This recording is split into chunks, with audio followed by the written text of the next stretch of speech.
ఈరోజు అయితే సండే కాబట్టి ఇంట్లో వంట ప్రిపేర్ చేసుకోవడం కన్నా బయటికి అలా వెళ్ళి ఏదైనా చేసుకోవాలా వంట అని అనుకున్నాము.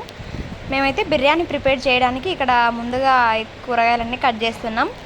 వీటికి కావాల్సినవి మాకైతే తెలియదు, మా ఆయన ప్రిపేర్ చేస్తా అన్నాడు. ముందుగా అయితే ఆ ఉల్లిపాయలు, టమోటా, పచ్చిమిర్చి అవన్నీ చిన్న చిన్న ముక్కలు చేయండి, తర్వాత ఏం చేయాలో నేను చెప్తా అన్నాడు.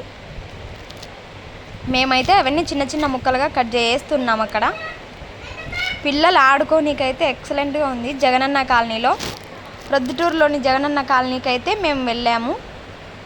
చాలా హ్యాపీగా ఉండింది. అక్కడ క్లైమేట్ బాగుంది, స్పేసియస్గా, పిల్లలు ఆడుకోనికి చాలా బాగుంది.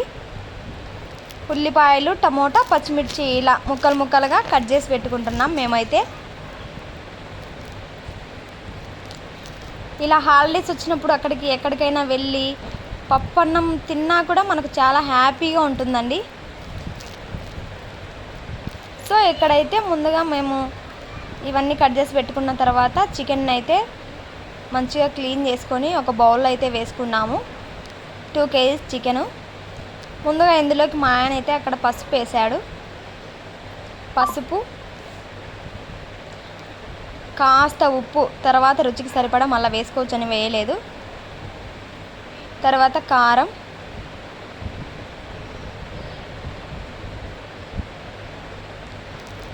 తర్వాత చికెన్ మసాలా వేశాడు. మేము కూడా చూస్తున్నాం, యాక్చువల్గా మాకైతే రాదు, అందరూ ఈజీగా చేసేస్తారు కానీ ఎలా చేస్తారో ఏమో అండి. Next garam masala, tasting salt, తర్వాత బిర్యానీ మసాలా అని అడిగితే మనకి ఇస్తారు, దాంట్లో జాజి పువ్వు అన్నీ ఉంటాయి. తర్వాత ధనియాల పొడి, తర్వాత పెరుగు వేశారు. ఇక్కడ బాగా కలుపుతున్నారు దీన్ని. చూడండి, చికెన్ అంతా బాగా ఆ మసాలాలో నానబెట్టేంత వరకు కలపాలి. అన్ని ముక్కలకు ఆ మసాలా అంతా పట్టాలన్నమాట. అలా అంతా ఈవెన్గా స్ప్రెడ్ చేసేయాలి. చూసారు కదా, ఇలా స్ప్రెడ్ చేసిన తర్వాత మనం ఎప్పుడు గ్యాస్ మీదనే వండుకుంటాము. ఆల్మోస్ట్ ఇప్పుడు ట్రెండింగ్ అందరూ గ్యాస్, పొయ్యి మీద వంటకాలు అంటే అమ్మో అనుకుంటాం మనం.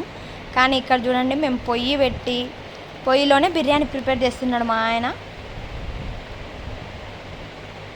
చాలా చాలా బాగా పల్లెటూరి వాతావరణంలాగా అనిపించింది. చూడండి, ముందుగా ఆయిల్ వేసాము. ఆయిల్ వేసిన తర్వాత ఆయిల్ బాగా హీట్ ఎక్కిన తర్వాత కట్ చేసి పెట్టుకున్న ఉల్లిపాయలు వేసాము.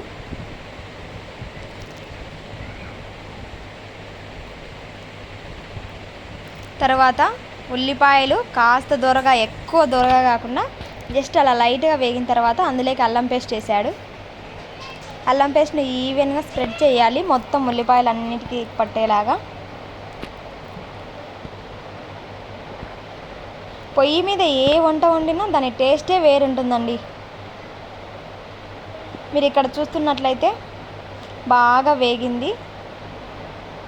తర్వాత టమోటాలు, కరివేపాకు, పచ్చిమిరపకాయలు వేసాము. ఆ క్లిప్ అయితే మాకు మిస్ అయింది, కానీ నేను అల్లం పేస్ట్ వేసిన తర్వాత టమోటా, పచ్చిమిర్చి, కరివేపాకు అయితే వేసాము.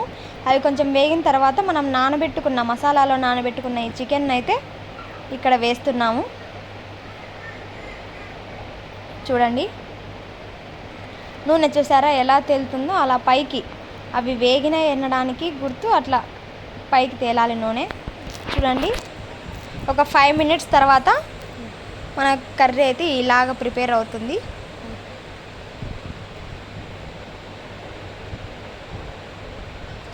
చూడండి ఫ్రెండ్స్, అక్కడ ఎంత బాగా మంచిగా మేకలు, పిచ్చుకలు, పావురాలు అన్నీ ఉన్నాయి ఫ్రెండ్స్, కోళ్ళు ఉన్నాయి. నెక్స్ట్ అదంతా మనం ఆ చికెన్ కర్రీని అంతా సైడ్ పెట్టేసుకోండి. తర్వాత ఇప్పుడు మనం రైస్కి ప్రిపేర్ చేసుకుందాం. రైస్కి ఇంకొక బౌల్ తీసుకొని అందులో ఆయిల్ వేసుకొని బిర్యానీ మసాలా ప్యాకెట్ అని చెప్పాను కదా, అది బిర్యానీ ఆకు, జాజి పువ్వు అవన్నీ వచ్చింటాయి కదా, ఆ మసాలాలు వేసేసుకోండి.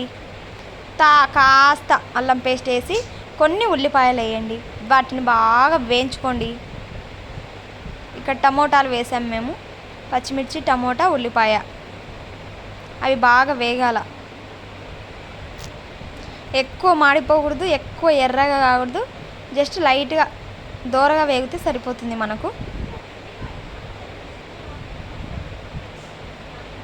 చూడండి ఫ్రెండ్స్, ఇక్కడైతే గరం మసాలా వేస్తున్నాం.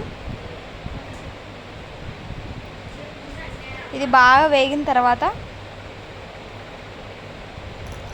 చూడండి ఎసురు అయితే పోసుకున్నాం. మనము ఇప్పుడు ఒక గ్లాస్ బియ్యానికి 1.5 గ్లాస్ వాటర్ అయితే వేయాలి.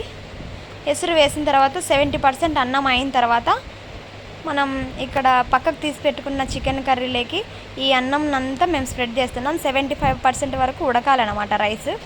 అలా ఉడికిన తర్వాత ఆ కర్రీ ఏ బౌల్లో అయితే మనం తీసుకున్నామో దాంట్లోనే ఈ రైస్ అంతా 75% ఉడికిన రైస్ అంతటిని వేసి ఒక 10-15 మినిట్స్ వరకు ఉంచుకుంటే మనకు బిర్యానీ రెడీ అయిపోతుంది. తర్వాత బాగా వేయించుకున్న ఉల్లిపాయలను మనం ఇలా డెకరేట్ చేసుకున్నాం. చూడండి ఫ్రెండ్స్ ఎంత బాగా వచ్చిందో.